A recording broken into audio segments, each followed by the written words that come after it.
So Michigan State's on the docket, regardless of what it means to anyone. It does mean first place in the Big Ten Eastern Division.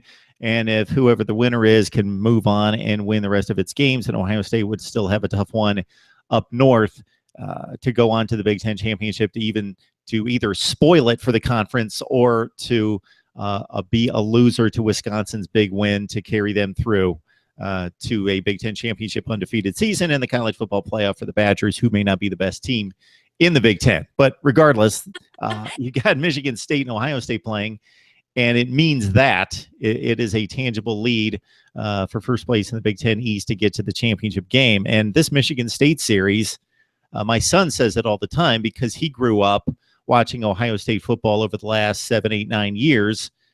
Michigan's not a rival to him. He understands the history. He knows what's been preached to him.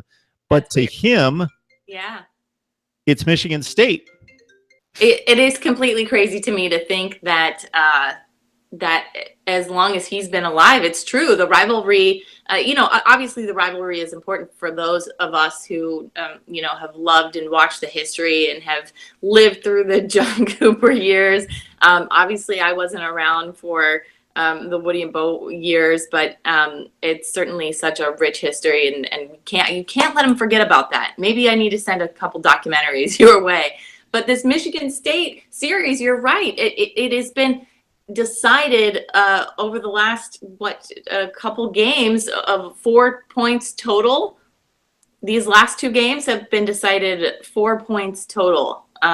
It's just amazing to me to think how. And if you look at it, it's eerily similar to what happened with Iowa, with Michigan State in 2015, when Ezekiel Elliott had under 10 carries, I think, on the day. And that's his famous, speech and diatribe afterwards. But when they start to abandon this team, not necessarily as a power running team, but maybe just doing a better job with the RPO or feeding your playmakers.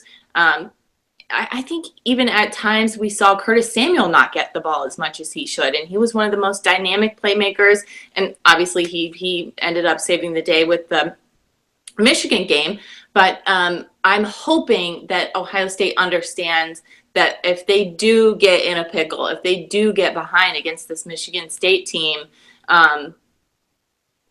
it's going to be difficult mentally for them not to go to the place that they went to in Iowa, but to be there and be in that place that they were against Penn State. Luckily, it's at the Horseshoe. Quick history lesson for anyone who watches us that is not necessarily a diehard Ohio State fan, or maybe you are, but just have recently, because of age or whatever, are just recently an Ohio State fan and locked in the here and now. Yeah, the Michigan State series has been a very difficult one for the Buckeyes. Some very difficult losses that have cost them championships. So you go back to the first year of Urban Meyer, 2012, they go to East Lansing, they win by 1 point, 17-16, and Urban Meyer really marks that date as being the game that he determined that he had a championship caliber team. He had that good of a team because he stepped on campus, he evaluated the talent and the work ethic and thought, I got a 7-5 team here.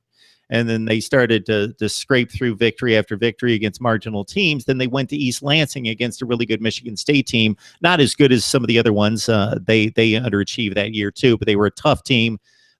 Buckeyes got out a 17-16 win, and Urban Meyer will tell you that, okay, I determined that day that we had the type of mentality to run the table, and they did.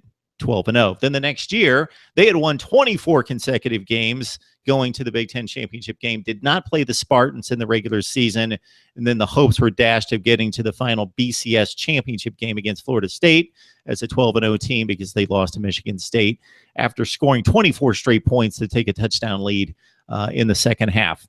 Then you go to 2014, J.T. Barrett had his landmark game where Ohio State was an underdog. They went to Michigan State. They had obviously lost to Virginia Tech, but were getting off the deck, and we were wondering whether they were good enough to get into the college football playoff conversation.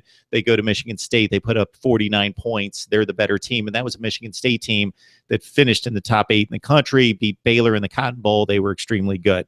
2015, you got a Michigan State team that eventually went to the Big Ten championship, went to the college football playoff, got smashed by Alabama, was clearly not the best team in the Big Ten, but they won the game in Columbus when, as Claire pointed out, Ezekiel Elliott had 12 carries on the day, like 32 yards, and it was a lot of JT Barrett running a bunch of sweeps and quarterback keepers, and it was just an odd game in the rain, gloomy conditions, just a slow track, and not the game Ohio State with its playmakers wanted to play. And Michigan State kicks the last-second field goal to win and cost Ohio State, a team that was just loaded with amazing NFL talent, and relegated them to second place in the Big Ten, and they still finished in the top 4 or 5 in the country because that was the one loss. And here we stand.